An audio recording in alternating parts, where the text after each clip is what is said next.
नमस्कार, संघर्ष वृत्तवाहिनीमध्ये आपलं स्वागत। घेऊया ठाणे आणि आसपासच्या परिसरामधील घडणाऱ्या महत्त्वाच्या घडामोडींचा आढावा। स्वर्गीय सचिन शिंदे यांच्या 19 नोव्हेंबर 2025 रोजी दुसरी जयंती आज साजरी करण्यात आली। प्रभाग क्रमांक 22 मध्ये नागरिकांसाठी तांदूळ वाटप कार्यक्रमाचं आयोजन करण्यात आलं होतं।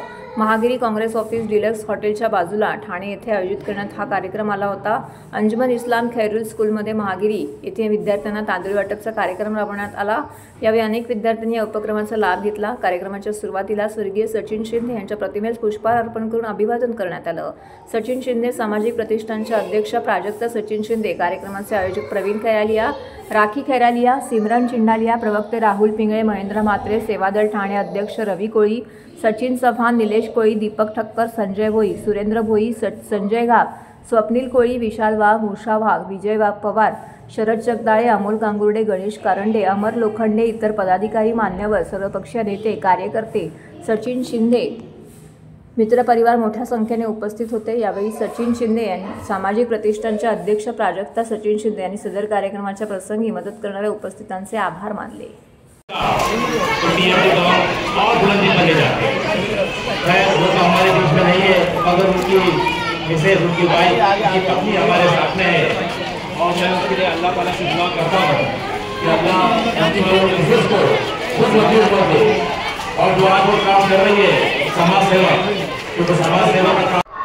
स्वर्गीय सचिन शिंदे त्यांचा आज दुसरी जयंती आहे आणि त्या जयंतीनिमित्त आम्ही महागिरीमध्ये अंजुमन शाळेमध्ये लहान मुलांना तांदळाचं वाटप केलेलं आहे। त्यांचं जे कार्य आहे ते आम्ही पुढे चालू ठेवण्याचा प्रयत्न करतोय, त्यांना जिवंत ठेवण्याचा प्रयत्न करतोय। प्रेरणा अशा आहे की त्यांनी जी कामं केलेली आहेत समाजाची त्यांच्या वॉर्डामध्ये ते आम्ही चालू ठेवतोय।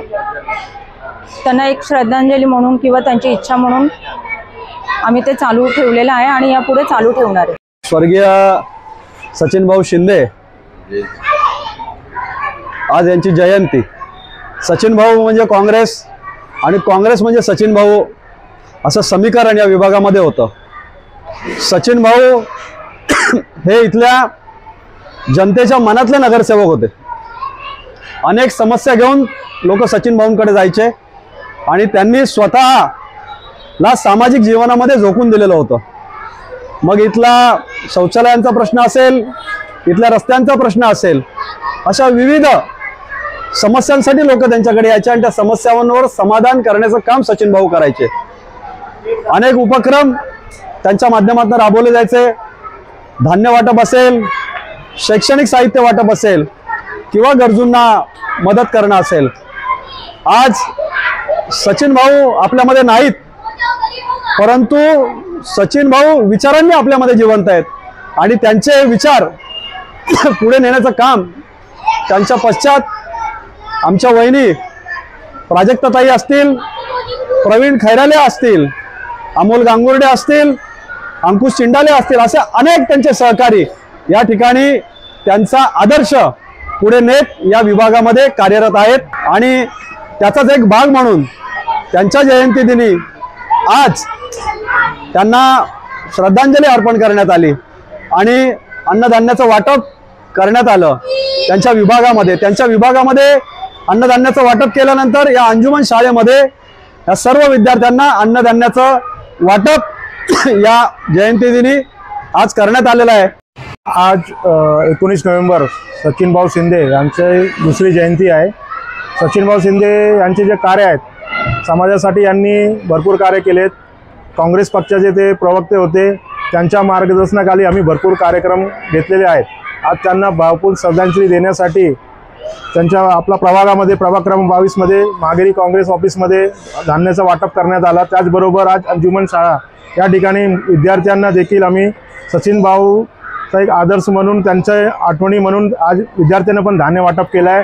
यापुढे देखील आम्ही सचिन भाऊ शिंदेंचा आदर्श घेऊन समाजातले वेगवेगळे प्रश्न असू द्या, काही मदत असू द्या, कारण भरपूर दादांचे एवढे कार्य आहेत की शैक्षणिक साहित्य असू द्या, मेडिकल कॅम्प असू द्या, लोकांसाठी त्यांनी भरपूर कामं केलेत। त्यांना बघून आम्ही भरपूर काय त्यांच्या बरोबर राहून भरपूर काय काय शिकलो आहेत। हेच आम्ही त्यांना श्रद्धांजली म्हणून त्यांच्या पुढे पण आम्ही हे पुढे करत राहणार अशी आज मी गवाही देतो। सर्व नागरिकांना आवाहन करण्यात येत आहे की सध्या डासांमार्फत पसरणाऱ्या डेंग्यू या आजाराचा प्रसार रोखण्यासाठी प्रत्येकाने पुढीलप्रमाणे कार्यवाही करावी. डेंग्यू आजार एडिस इजिप्ती हा डास चावल्याने होतो. या डासांची पैदास साचलेल्या किंवा साचवलेल्या स्वच्छ पाण्यामध्ये होते. 8 दिवसांपेक्षा जास्त दिवस पाणी उघडे व साचून राहिल्यास त्यात डास अंडी घालतात. अंड्यांच्या अळ्या तयार होऊन पुढे डास तयार होतात. यासाठी आपल्या घरातील पाणीसाठे उदाहरणार्थ बॅरल्स, पिंपे, टाक्या, हौद, रांजणे इत्यादी दर आठवड्याला रिकामे करून घासून पुसून कोरडे करून पुन्हा भरावे. 1 दिवस कोरडा दिवस म्हणून पाळावा. पाणी साठ्यांना घट्ट झाकणे बसवावीत किंवा जुनी साडी, चादर, धोतर यांनी बांधून झाकून ठेवावीत, म्हणजे डास त्यात जाऊन अंडी घालणार नाहीत. घराच्या गच्चीवर, आजूबाजूला, अंगणात कोठेही पाणी साचू देऊ नये. भंगार सामान उघड्यावर टाकू नये. उदाहरणार्थ टायर्स, प्लास्टिक सामान, कुंड्या, टाकाऊ वस्तू इत्यादी. अशा सामानात पावसाचे पाणी साठून त्यात डेंग्यूच्या डासांची पैदास होते. घरातील कूलर्स, फ्रीजच्या पाठीमागील ट्रे हे देखील वेळोवेळी कोरडे करावेत. लक्षात ठेवा, नुसत्या फवारणीने डास घनता कमी होत नाही, तर त्यासाठी डास पैदास ठिकाणे नष्ट करणे ही आपल्या सर्वांची जबाबदारी आहे. कोणताही ताप अंगावर न काढता जवळच्या शासकीय रुग्णालयात मोफत औषधोपचार घ्या. अशा प्रकारे नागरिकांनी सहकार्य केल्यास डेंग्यूचा प्रसार रोखणे सहज शक्य आहे.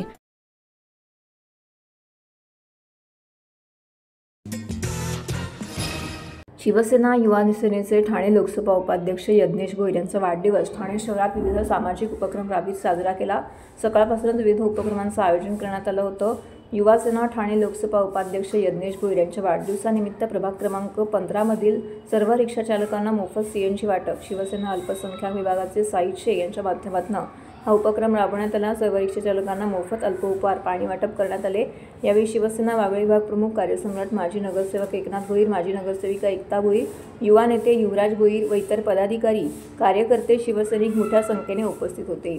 तर संध्याकाळी प्रभागातील जयभवानी नगर, आंबेवाडी, अंबिकानगर इतर शाखांमध्ये जाऊन केक कापून वाढदिवस साजरा करण्यात आला. तसेच जयभवानी नगर येथील अभिष्ट चिंतन सोहळ्याचं मोठ्या प्रमाणामध्ये आयोजन करण्यात आलं होतं. यज्ञेश भोईर यांना वाढदिवसाच्या शुभेच्छा देण्यासाठी शिवसेनेचे ठाणे जिल्हा प्रमुख नरेश म्हस्के, लोकसभा संपर्क प्रमुख मनोज शिंदे, माजी नगरसेवक शैलेश शिंदे, परेश साळके, दशरथ यादव, युवा सेनेचे नितीन लांडगे, ऋषिकेश माने, शशी यादव, दत्ता फासले, राम इंकुरे, शिवसेना वागळे विभाग प्रमुख कार्यसम्राट माजी नगरसेवक एकनाथ भोईर, माजी नगरसेविका एकता भोईर, युवराज भोईर, इतर मान्यवर पदाधिकारी, उपशाखा प्रमुख, शाखा प्रमुख, उपविभाग प्रमुख, गटप्रमुख, सर्वपक्षीय नेते, शिवसैनिक, युवा सैनिक, मित्रपरिवार, महिला वर्ग मोठ्या संख्येने येथे उपस्थित होते. उपस्थितांनी भरभरून यज्ञेश भोईर यांना वाढदिवसाच्या शुभेच्छा दिल्या.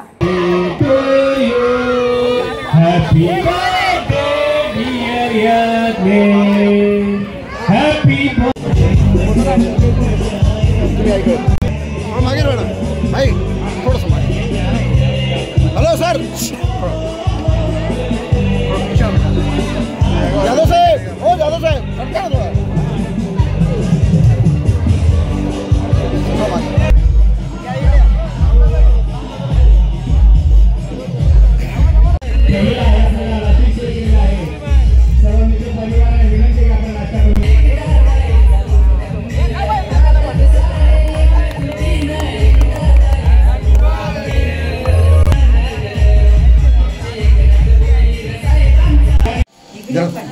मॅडम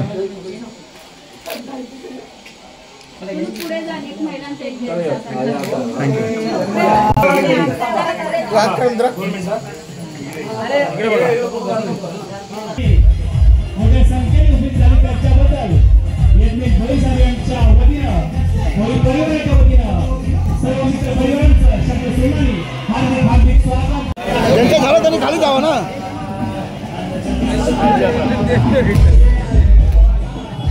सामान्य शैलेश शिंदे साहेब यांच्या वतीनं त्यांचे स्वागत आहे. धन्यवाद. आणि सईद शेख यांच्या सर्व सहकार्याने या ठिकाणी यज्ञेश भोईर यांच्या वाढदिवसानिमित्त प्रभाग क्रमांक 15 या 15 प्रभागामध्ये रिक्षा चालक या लोकांना या महानगर गॅसच्या माध्यमातून या ठिकाणी मोफत CNGचा त्यांना भरून देण्याचा या ठिकाणी उपक्रम ठेवलेला आहे. मी त्यांचं खूप खूप आभार व्यक्त करतो. तर हा लोकोपयोगी करणं, रिक्षावाल्यांना CNG भरून देणं म्हणजे सर्वसामान्यांना जे काय शक्य होईल ती मदत करणं, यापेक्षा दुसरा उपक्रम कुठला असू शकत नाही. आणि म्हणून मी त्यांचं खूप खूप आभार व्यक्त करतो. वाढदिवस हा जल्लोषातच साजरा होतो दरवर्षी. यावर्षीही बरेचसे समाज उपयोगी कार्यक्रमांना जोडूनच हा वाढदिवस साजरा केलेला आहे. आज तुम्ही पाहिलं असाल CNGचा एक प्रॉब्लेम झाला होता, त्यामुळे एकच CNG पंप आपल्या इथे चालू होता, तर बरीच मोठी लाईन झाली होती. तर त्या CNG पंपावरती ती लाईन 2-2, 3-3, 4-4 तास सगळे रिक्षावाले, गाडीवाले त्या लाईनीमध्ये उभे होते. तर त्यांना आपण पाणी वाटप आणि अल्पोपहार वाटपाचा सुद्धा कार्यक्रम घेतला होता. अनेक समाज उपयोगी कार्यक्रम आज वाढदिवसानिमित्त झाले, त्याचा खूप आनंद आहे. शिवसैनिक आहे, मुस्लिम मावळा म्हणून मी आज शिवसेनेमध्ये खूप वर्षापासून काम करतो. आमचे यशस्वी मुख्यमंत्री आणि आताचे उपमुख्यमंत्री एकनाथ शिंदे साहेब यांच्या नेतृत्वाखाली आणि आमचे नगरसेवक एकनाथ भोईर साहेब यांच्यासोबत आम्ही खूप वर्षांनी जुळले. आम्ही कामं करतो. भरपूर लोक कार्यक्रम ठेवत आहेत, आगळेवेगळे कार्यक्रम वाढदिवसानिमित्त, दादाच्या वाढदिवसानिमित्त, यज्ञेश भाऊच्या वाढदिवसानिमित्त प्रत्येक कार्यक्रम आयोजित करत असतात. माझ्या माइंडमध्ये एक आला की बघितलं रिक्षावाल्यांची खूप व्यवस्था होते गॅस भरण्यासाठी. आता 2-3 दिवसापासून विचार केला की एक आपल्या छोटीशी भेट म्हणून रिक्षा चालकांना, जसं दादांनी सांगितलं, यज्ञेश भाऊंनी सांगितलं, तीच गोष्ट मी परत रिपीट नाही करणार. आणि एकच गोष्ट, एक छोटीशी कहावत आहे ती मी सांगू शकतो तुम्हाला. हाथी घोडे तोप तलवारे, फौज तो तेरी सारी है, जंजीर में जकड़ा एकनाथ भोईर साहब अब भी सब पे भारी आहे. धन्यवाद. आणि सगळ्यात मोठी गोष्ट, एकनाथ भोईर दादा एवढे म्हणजे आमच्या वार्ड क्रमांक त्यांच्यामध्ये आम्ही राहतो. त्यांनी माझा ॲक्सिडेंट झाला, त्यावेळेस माझा मुलगा ऑफ झाला, तर त्यांनी मला लहान मुलाची मदत केली होती. त्याच्याबद्दल धन्यवाद. आज उपक्रम नेमला आहे आणि खरोखरच दादा हे लाडक्या बहिणीसाठी खूप वेगवेगळे उपक्रम राबवतात. एकनाथ भोईर दादा म्हणजे वागळेतील प्रमुख आहेत आणि ते वेळोवेळी रिक्षा चालक महिलांना मदत करतात.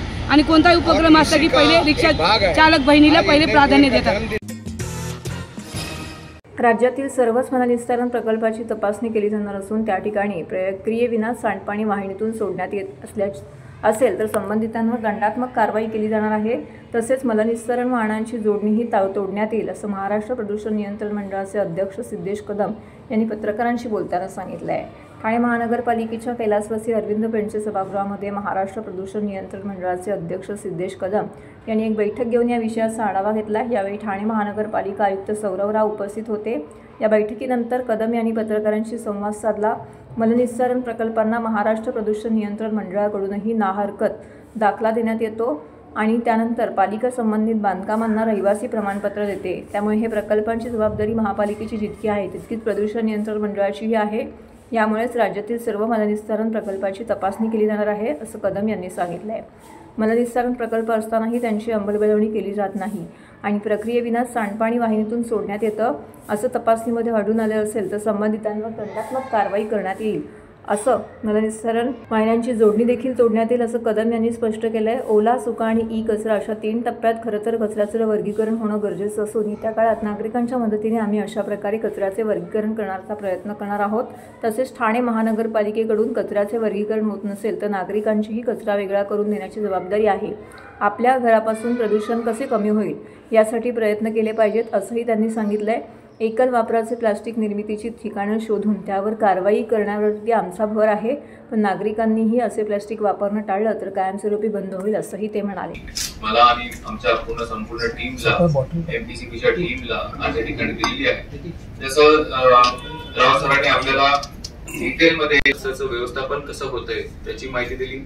त्याचबरोबर जसं आपण बघतो की आज जसं नागरीकरण होतंय, ज्या पद्धतीने इन्फ्रास्ट्रक्चरचं काम चालू आहे, रिअल इस्टेटचं काम चालू आहे, प्रत्येक घटकाचं काम चालू आहे, त्या अनुषंगाने एअर क्वालिटी संदर्भात आपण काय उपाययोजना केली पाहिजे त्याची सविस्तर माहिती दिली. त्याचबरोबर सिंगल यूज प्लास्टिक बॅन, आपल्याला कल्पना असेल की महाराष्ट्र राज्यामध्ये सिंगल यूज प्लास्टिक हा 100% बॅन आहे.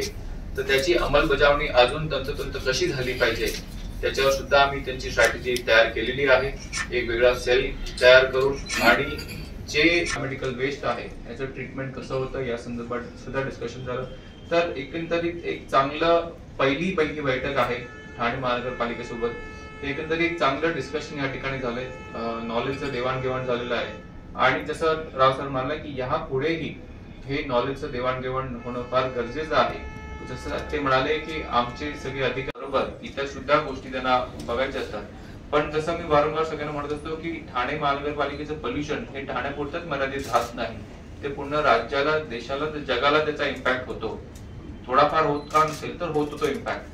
म्हणून प्रत्येकाने त्यांच्या घराची ही पोल्युशन कशी करतील, देवाणघेवाण करतील आणि त्याच्यातून नक्कीच पुढच्या पिढीला एक चांगलं ठाणं शहर चांगलं आहेच, पण अजून सुजलाम सुफलाम चांगलं हरित शहर हे ठाणेकरांना दिसलं पाहिजे. त्या अनुषंगाने ही वाटचाल आहे.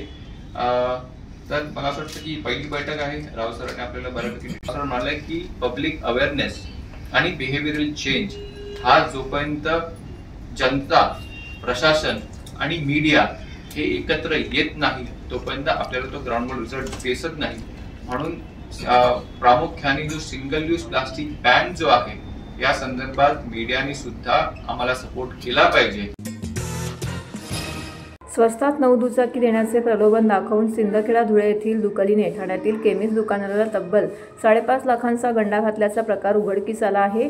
या प्रकरणी वागळे इस्टेट पोलिसांनी ज्ञानेश्वर सखाराम कोळी आणि दिनेश पाटील या दोघांना अटक केली असून त्यांच्याकडून 7 दुचाकी हस्तगत केलेल्या आहेत. अटकेतील भामट्या दुकलीला ठाणे न्यायालयाने 1 दिवसाची पोलीस कोठडी सुनावली असून पोलिसांनी ही माहिती पत्रकार परिषदेमध्ये दिली आहे. दरम्यान नागरिकांनी अशा फसवणुकीला बळी पडू नये असं आवाहन वरिष्ठ पोलीस निरीक्षक शिवाजी गवारे यांनी केलं आहे. वागळे इस्टेट लुईसवाडी येथील स्वामी समर्थ मेडिकल दुकान चालवणारे संदीप दशरथ गलांडे यांना अवघ्या 60 तासामध्ये दुचाकी देण्याचे प्रलोभन कोळी आणि पाटील या दुकलीने दाखवले होते. तसेच काही दुचाकींची छायाचित्रही व्हॉट्सअपवर पाठवून 1 महिन्यामध्ये RTO ट्रान्सफर करून देण्याचं सांगितलं होतं. या आमिषाला बळी पडून गलांडे यांनी 9 दुचाकीकरिता 5,40,000 रुपयांची रक्कम रोख व ऑनलाईन स्वरूपामध्ये या दुकलीला पाठवली. मात्र दुचाकी न देता फसवणूक केल्याचं लक्षात येताच गलांडे यांनी वागळे इस्टेट पोलीस ठाण्यामध्ये तक्रार दिली. मार्च-एप्रिल 2023 साली घडलेल्या प्रकाराची गंभीर दखल घेत पोलिसांनी या प्रकरणी फसवणुकीचा गुन्हा दुकलीवरती दाखल केलाय. वरिष्ठ पोलीस निरीक्षक शिवाजी गवारे यांच्या मार्गदर्शनाखाली पोलीस उपनिरीक्षक ज्योतिराम भोसले यांच्या पथकाने धुळे सिंदखेडा या ठिकाणी तांत्रिक पुराव्याच्या आधारे शोध घेत 7 दुचाकीला दुकलीसह ताब्यात घेतलेला आहे. चौकशीमध्ये त्यांनी पैशांची गरज असल्याने 8 दुचाकी मालकांना बँकेचे कर्ज मंजूर करून देत दुचाकी स्वतःकडे ठेवून फसवणूक केल्याचं तपासात निष्पन्न झालं आहे. वागळे स्टेट पोलीस स्टेशनमध्ये संदीप दशरथ गलांडे म्हणून नावक इस्माने त्यांना कमी किमतीमध्ये स्कूटर देतो असं सांगून एका स्कूटरचे 60,000 रुपये असे एकूण 9 स्कूटर देतो सांगून 5,40,000 रुपयाचे स्कूटर न देता फसवणूक केली होती. असं आपल्याकडे 633/25 420-406 प्रमाणे गुन्हा दाखल करण्यात आलेला असून या गुन्ह्याच्या तपासामध्ये 2 आरोपींना आपण अटक केलेली आहे. यामध्ये एक ज्ञानेश्वर सखाराम कोळी आणि दिनेश अनंत पाटील असे 2 आरोपी आहेत. यांना अटक केल्यानंतर असं निष्पन्न झालं की यांनी ह्या फिर्यादीला ज्या गाड्या देणार होत्या 9 गाड्या, त्या 9 गाड्यांच्या मालकांना त्यांना पैशाची गरज आहे तर मी तुम्हाला पैसे देतो, तुम्ही लोननी गाड्या घेतलेल्या दाखवा, मग मी तुम्हाला पैसे देतो असं सांगून लोनवर गाड्या घ्यायला लावून त्या गाड्या स्वतःकडे ठेवून त्यांची फसवणूक केलेली आहे असं तपासात निष्पन्न झालेलं आहे. आपण नमूद गुन्ह्यामध्ये एकूण 7 गाड्या रिकव्हर केलेल्या आहेत. त्यामध्ये 3 ॲक्टिव्हा आहेत, 4 ज्युपिटर आहेत. अद्याप 2 गाड्या रिकव्हर करणं बाकी आहे. या गुन्ह्याचा तपास हा माननीय पोलीस आयुक्त ठाणे, सहपोलीस आयुक्त श्री ज्ञानेश्वर चव्हाण साहेब, अप्पर पोलीस आयुक्त श्री विनायक देशमुख साहेब, पोलीस उपायुक्त परिमंडळ 5 श्री कदम सर, सहाय्यक पोलीस आयुक्त वागळे विभाग श्रीमती दीपाली खन्ना मॅडम यांच्या मार्गदर्शनाखाली डिटेक्शनचे पोलीस उपनिरीक्षक भोसले यांच्या टीमने केलेला आहे. 2 आरोपी सध्या कस्टडीमध्ये असून त्यांच्याकडून आरोपीकडून अजूनही गाड्या 2 रिकव्हर करणं बाकी आहे आणि इतर तपास बाकी आहे. अद्याप तो तपासामध्ये निष्पन्न झालेला नाही, परंतु होऊ शकतं. मोडस ऑपरेंडी अशी आहे की हे आपल्या गुन्ह्यातल्या फिर्यादीला त्यांनी कमी किमतीत गाडी देतो असं सांगून एकूण 9 गाड्या विक्री करण्यास आमिष दाखवलं आणि 5,40,000 रुपये त्याच्याकडून ऑनलाईन काढून घेतले. त्यांना कुठलीही गाडी दिलेली नाहीये. आणि जेव्हा गुन्ह्याच्या तपासामध्ये त्यांना ताब्यात देतं त्यांच्याकडं त्या 7 गाड्या भेटलेल्या आहेत.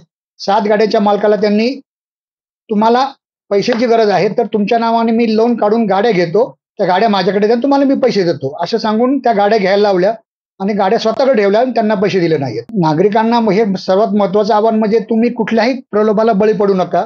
कमी किमतीत कुठेही गाडी मिळू शकत नाहीये. ही गाडी एकतर कुठेतरी चोरलेली असू शकते किंवा इतर कोणातरी फसवणूक करून ताब्यात घेतलेली असू शकते. त्यामुळे काळजी करा. अधिकृत एजंटकडूनच गाडी खरेदी करा किंवा शोरूममध्ये गाडी खरेदी केलेलं कधीही उत्तम.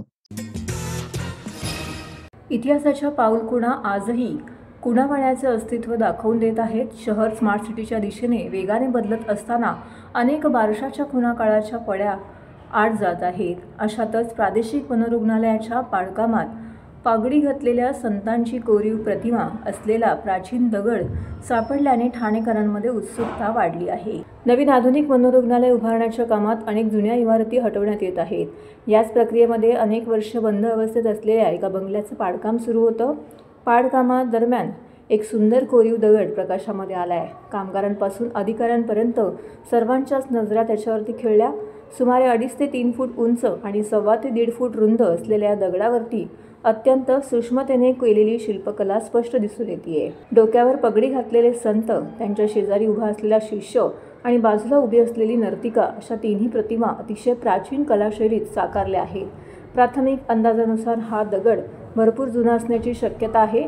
या परिसराच्या इतिहासाशी संबंधित कोणतीही नोंद रुग्णालय प्रशासनाकडे उपलब्ध नसल्याने या दगडाचा नेमका उगम, काळ आणि सांस्कृतिक संदर्भ जाणून घेण्यासाठी अभ्यास करण्याची मागणी जोर धरत आहे.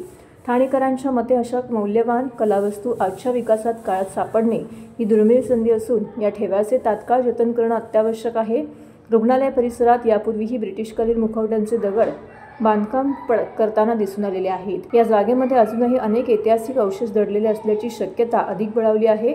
शहराचा विकास आणि इतिहासाचा वारसा या 2 गोष्टींची सांगड घालून जुन्या वस्तूंचे जतन करावे अशी मागणी सध्या जोर धरत आहे. तर हे होतं संघर्ष वृत्तवाहिनीचं आजचं बातमीपत्र. उद्या पुन्हा भेटू याच वेळी याच ठिकाणी ताज्या घडामोडींसह. तोपर्यंत नमस्कार.